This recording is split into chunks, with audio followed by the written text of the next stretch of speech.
Bismillahirrahmanirrahim. Assalamualaikum warahmatullahi wabarakatuh. Bertemu kembali dengan saya Rahmat Ali Syakban, staf pengajar dari Teknik Produksi Benih, jurusan Produksi Pertanian, Politeknik Negeri Jember. Baiklah, pada kesempatan hari ini saya akan membahas atau menyampaikan materi mata kuliah ekologi tanaman. Jadi khusus untuk di teknik produksi benih, mata kuliah ini disampaikan di semester 3. Baiklah, kita akan mulai dengan mata kuliah ekologi tanaman ini. Sebagai pendahuluan bahwa kita tidak bisa mengkiri bahwa ketika suatu pertanian diharapkan dapat menghasilkan sesuai harapan, maka perlu dipersiapkan, diperhatikan, dan direncanakan secara seksama atau direncanakan secara matang sebelum kegiatan dilaksanakan. Karena tidak jarang dalam suatu usaha pertanian itu banyak mengalami kegagalan akibat kurangnya perencanaan yang matang. Ya. Jadi di sini kalau di gambarnya terlihat bagaimana suburnya suatu produk itu karena dihasilkan oleh suatu perencanaan yang matang. Nah, berikutnya misalkan sering kita mendengar ya pertanyaan-pertanyaan seperti berikut. Mengapa sih dalam budidaya tanaman harus tahu karakter jenis tanaman yang akan ditanam? Ini menjadi pertanyaan yang sangat penting, kita harus bisa menjawabnya ya. Kemudian juga mengapa sih dalam budidaya tanaman harus memperhatikan kualitas benih yang akan ditanam? Kemudian berikutnya, mengapa ada kegiatan pemupukan? Selanjutnya, mengapa harus ada pengairan? Gitu ya. Kemudian juga, mengapa sih harus ada upaya pengendalian hama dan penyakit? Dan seterusnya banyak pertanyaan-pertanyaan yang nanti akan ada hubungannya dengan kegiatan budidaya pertanian. Nah, ini kalau kita menyimpulkan bahwa dari beberapa pertanyaan di atas, ini menyangkut faktor-faktor yang sangat besar pengaruhnya terhadap produk yang akan dihasilkan, baik kuantitas maupun kualitas. Nah, ini sekarang saya akan menjelaskan faktor-faktor apa saja yang mempengaruhi hasil, mulai dari pertumbuhan dan hasil juga pertanian. Yang pertama adalah bahwa hasil tanaman dipengaruhi oleh 3 faktor. 1 faktor dalam, yang kedua faktor luar, dan yang ketiga adalah teknik budidaya. Faktor dalam di sini menyangkut terhadap kualitas benih yang digunakan. Jadi kualitas benih yang digunakan itu sangat penting menentukan hasil yang akan kita peroleh. Nah, di sini kualitas benih itu menyangkut kualitas fisik, kualitas fisiologis, kualitas genetis, dan patologis. Kalau fisik itu secara bagaimana bentuknya, kemudian fisiologis itu kinerja, biasanya ditunjukkan dengan daya kecambah. Kemudian genetis itu biasanya asal-usul keturunan, dan patologis itu adalah kandungan atau hama penyakitnya. Biasanya penyakit yang dibawa oleh benih ya. Kemudian yang kedua adalah faktor luar. Ada juga yang mengatakan adalah pengaruh lingkungan.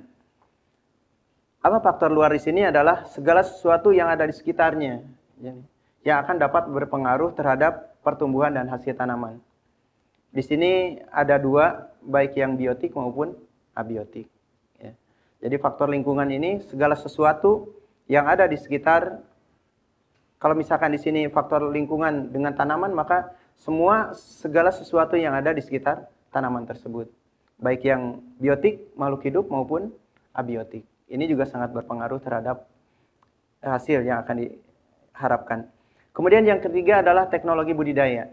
Tidak dapat dipungkiri bahwa teknologi keterampilan budidaya ini harus dikuasai oleh pelaku usaha budidaya ya, khususnya petani. Jadi tidak mungkin ketika kita akan menanam suatu komoditi, kita tidak tahu bagaimana cara menanam tanaman tersebut. Nah, ini dari ketiga faktor tadi, ada faktor dalam, faktor luar, dan teknik budidaya. Ini menjadi suatu faktor yang saling berkaitan. Satu dan lainnya tidak bisa terpisahkan. Nah, misalkan kita telah menggunakan benih dengan kualitas prima unggul ya. Kemudian lingkungan juga sudah sesuai dengan keinginan tanaman. Tetapi teknik budidaya yang tidak benar misalkan. Maka sudah bisa dipastikan hasilnya tidak akan sesuai dengan harapan. Demikian juga misalkan lingkungan yang digunakan sudah sesuai. Ya. Kemudian benih yang digunakannya juga baik, maka hasilnya juga tidak akan memuaskan. Atau benihnya yang tidak baik, maka tidak akan memuaskan. Yang terakhir, kalau lingkungan yang digunakan tidak sesuai dengan yang diinginkan tanaman, walaupun ya di sini tekniknya sudah bagus, kemudian benihnya juga bagus, itu juga tidak akan bisa sesuai dengan harapan. Gitu ya. Jadi ketiga faktor ini saling berkaitan. Tidak boleh misalkan saya hanya memilih 2 faktor atau salah satu faktor. Harus tiga-tiganya itu terpenuhi. Ya. Itu syarat yang harus kita lakukan agar hasilnya sesuai dengan harapan. Nah, ini dalam kajian mata kuliah ekologi tanaman ini khusus akan kita perdalam adalah faktor lingkungan. Jadi segala sesuatu yang ada kaitannya dengan tanaman, baik makhluk hidup maupun makhluk mati, benda mati. Nah, kemudian kita masuk ke ekologi tanaman. Apa sih ekologi tanaman itu? Ini yang mungkin jadi pertanyaan dan nanti kita akan jelaskan satu persatu. Berikutnya adalah mengapa ekologi perlu dipelajari dan diketahui oleh pelaku budidaya pertanian, baik ilmuwan, pengusaha agribisnis atau bahkan petani sendiri. Jadi tidak mungkin seorang pelaku sama sekali tidak mengetahui tentang ekologi, walaupun secara khusus misalkan gitu ya, dia tidak mengenal oh ini ekologi atau bukan, gitu ya. Tapi sebagai pelaku pasti dia telah menerapkan prinsip-prinsip ekologinya, gitu ya. Nah, ini kalau bisa dituliskan secara ringkas di sini bahwa ekologi tanaman bisa diartikan sebagai ilmu yang mempelajari ya, hubungan atau interaksi antar tanaman, bisa juga makhluk hidup dengan lingkungannya. Atau bahkan secara makhluk itu sendiri dengan lingkungannya, makhluk lain maksudnya itu ya. Yang di sini bisa digambarkan dalam gambar seperti ini, ada keterkaitan atau antara hubungan tanaman dengan lingkungan. Ini saling berpengaruh. Tanaman mempengaruhi lingkungan dan lingkungan pun juga bisa mempengaruhi lingkungan. Jadi ada interaksi di sana ya, keterkaitan antara tanaman dengan lingkungan. Nah, ini jadi keberhasilan usaha pertanian tidak dapat dilepaskan dari pengetahuan tentang ekologi tanaman. Nah, berikutnya yang akan kita bahas nanti di sini lebih mendalam adalah di faktor lingkungan.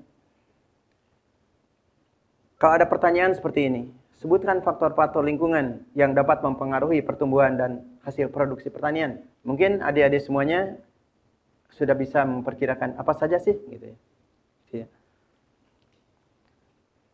Mari kita lihat satu persatu. Di sini faktor lingkungan itu ada 2, tadi sudah disebutkan di awal, bahwa yang pertama adalah faktor biotik, yang kedua adalah faktor abiotik. Ya. Semua sudah ngerti bahwa abiotik itu adalah tidak hidup, kemudian biotik adalah yang hidup. Jadi semuanya ini berpengaruh terhadap proses pertanian. Nah, kemudian kalau ada pertanyaan, mengapa 2 faktor lingkungan tersebut dapat mempengaruhi pertumbuhan dan hasil tanaman? Ya, jawabannya kembali seperti tadi, karena ada interaksi. Ya, ada interaksi. Nah, kita langsung soroti sekarang yang pertama adalah faktor biotiknya ya. Jadi faktor biotik adalah faktor hidup yang meliputi semua makhluk hidup di bumi ini, baik tumbuhan, hewan, mikro maupun makro. Ini semua berpengaruh terhadap, khususnya kalau kita menanam itu sangat berpengaruh. Berikutnya adalah, atau salah satu contoh dalam penerapan faktor biotik ya bidang pertanian. Di antaranya adalah penggunaan kontrol biologi untuk pengendalian populasi hama. Berikutnya juga, misalkan penggunaan serangga dalam penyerbukan. Atau mungkin penggunaan musuh-musuh alami. Atau bahkan mungkin penggunaan mikroorganisme, baik sebagai pengendali penyakit maupun juga mikroorganisme, misalkan menghasilkan pupuk organik dan sebagainya. Nah, ini perlu diketahui juga bahwa makhluk hidup ini ada yang mungkin bermanfaat dan ada juga yang merugikan. Kemudian berikutnya adalah faktor abiotik. Ya. Nah ini faktor abiotik ini adalah faktor tak hidup yang meliputi faktor fisik dan kimia. Nah di sini akan kita coba lihat beberapa hal yang terkait dengan faktor fisik ya. Yang pertama adalah suhu ya. Ini suhu sangat berpengaruh terhadap jenis terutama tanaman yang akan kita usahakan. Karena setiap tanaman hanya mempunyai kisaran suhu optimal tertentu. Ya, kalau misalkan kita terlalu tinggi atau terlalu rendah, itu tidak akan sesuai dengan harapannya. Jadi tanaman tersebut tidak akan bisa menghasilkan secara optimal.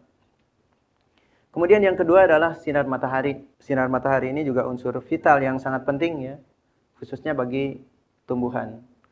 Karena di sini terutama tanaman adalah berfungsi sebagai produsen yang akan nanti melakukan kegiatan fotosintesis. Jadi keberadaan sinar matahari ini sangat penting. Faktor berikutnya yang sangat penting juga adalah abiotik ini adalah air. Nah ini bagi tanaman atau bagi tumbuhan, air diperlukan dalam pertumbuhan, perkecambahan, beberapa tanaman sebagai media hidupnya, dan juga pada beberapa tanaman berfungsi untuk penyebaran biji. Bagi unsur abiotik lain, misalkan tanah dan bebatuan, air diperlukan sebagai pelarut dan pelapuk. Jadi air ini untuk abiotik yang lain juga berfungsi sebagai pelarut dan pelapuk. Nah berikutnya, faktor abiotik yang juga sangat penting adalah tanah. Ini kalau kita melihat bahwa tanah merupakan tempat hidup bagi organisme ya. Semuanya pasti akan tinggal dalam tanah ini dan kemudian yang paling penting juga bagi tanaman, tanah menyediakan unsur-unsur penting bagi pertumbuhan tanaman. Selain nanti bahwa fungsinya juga sebagai dia tempat berdiri ya di sana. Jadi tanah juga nanti akan di bahasan berikutnya bahwa tanah itu yang baik bisa menyediakan udara, hara dan air. Selain dia tempat mencengkeramnya itu ya, tempat berdiri. Kemudian berikutnya, faktornya adalah abiotik ini ketinggian tempat. Nah ini juga perlu diperhatikan karena setiap jenis tanaman ini memerlukan juga ketinggian tempat tertentu. Ketika ditanam di tempat yang tidak sesuai dengan ketinggiannya, misalkan tanaman untuk dataran tinggi ditanam di dataran rendah, maka hasilnya tidak akan optimal. Demikian sebaliknya, kalau misalkan tanaman yang mestinya di dataran rendah ditanam di dataran tinggi, maka hasilnya juga tidak akan sesuai harapan. Berikutnya, faktor abiotik adalah angin. Ini sering kita tidak begitu perhatian dengan peran angin. Ternyata juga angin sangat berperan dalam membantu hasilnya atau pertumbuhan tanaman. Ini kalau secara umum, angin berperan menentukan kelembapan, kemudian penyerbukan, dan juga dalam penyebaran biji tanaman tertentu. Nah berikutnya juga garis lintang ini ya. Jadi garis lintang dari utara ke selatan ini akan menyebabkan juga distribusi organisme yang berbeda di permukaan bumi. Ini pun juga nanti akan jadi karakteristik setiap tanaman pasti akan berbeda ketika tanaman yang misalkan dari utara ditanam di tropis dan seterusnya. Demikian barangkali untuk sekedar pengantar ekologi tanaman ini. Pada dasarnya kita perlu mempelajari agar faktor-faktor tersebut kita tahu ya, bagaimana kebutuhan tanaman sehingga tanaman bisa tumbuh dan berkembang sesuai dengan harapan. Demikian, kurang lebihnya mohon maaf. Assalamualaikum warahmatullahi wabarakatuh. Terima kasih.